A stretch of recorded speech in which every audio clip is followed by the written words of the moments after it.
Right now in Manhattan, there's the ADL Anti-Semitism Summit, 2019. People are coming from all over to me to talk. I've been to those events, and I've seen also Dr. Laitman speak in some of these events, the IEC events.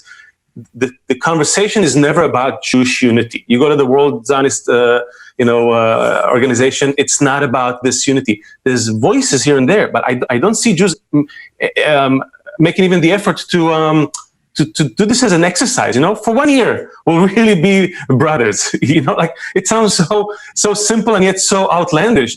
So is it really? I'm asking you, Shaul, do you think even as a social experiment we can do it? I'm really curious. I think maybe what stands between Dr. Laitman and I on this question in a more theoretical way, rather than diving into the weeds of these kinds of issues, because I think on a lot of the issues vis-a-vis the weeds, I think we agree with a lot. I think whether this is a question of the laws of nature or whether it's the question of human nature.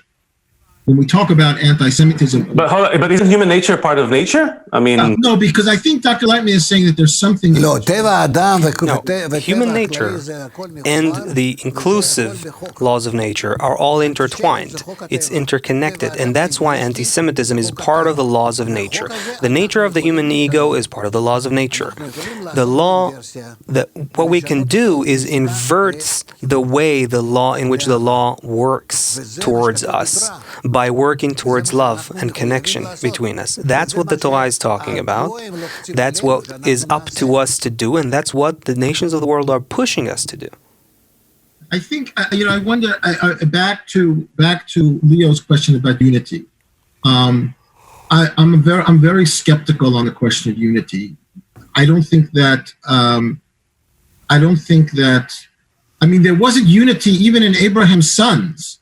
I think that the very notion of unity is a somewhat of an Edenic, utopian vision, which I don't necessarily think ever did exist, nor ever perhaps will exist, at least unless something changes very drastically. So it's not really about unity. I think that that is exactly right. That's what I'm saying.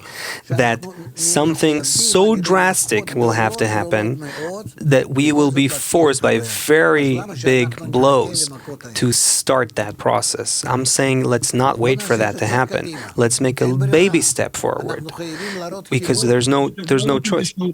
Why wasn't the Shoah? The Shoah did not produce unity among the Jews or among the world. There was sympathy. The world was sympathetic to the Jewish genocide, but there was no unity.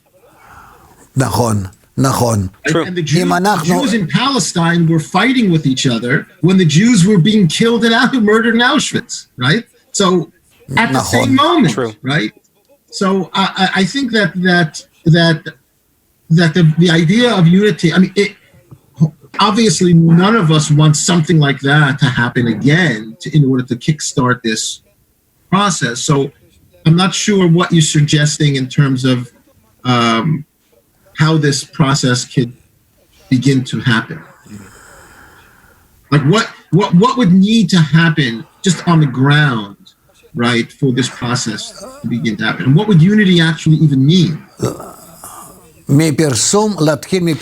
we need to start with is publicity, advertising this, disseminating this, explaining this, raising awareness wherever possible, that we don't have a choice, and if we don't come together, we also radiate that onto the world. We cause lack of connection in the world, and when the world becomes further disconnected, it leads to collapses, just like what's happening gradually in Europe, and you'll see that will happen in America as well.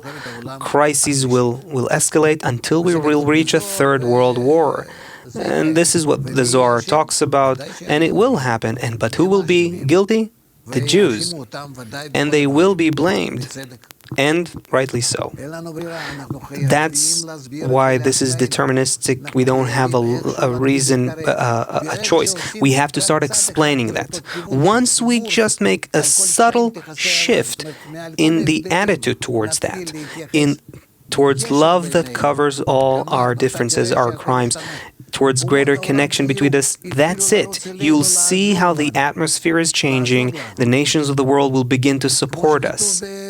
They will, as the prophecy of Isaiah is saying, that the children of the nations of the world will carry the people of Israel and take them to the mountain of the Lord, etc. This is all something that can happen if we don't wait for it to be too late. Because when it's too late, the destruction begins to take place.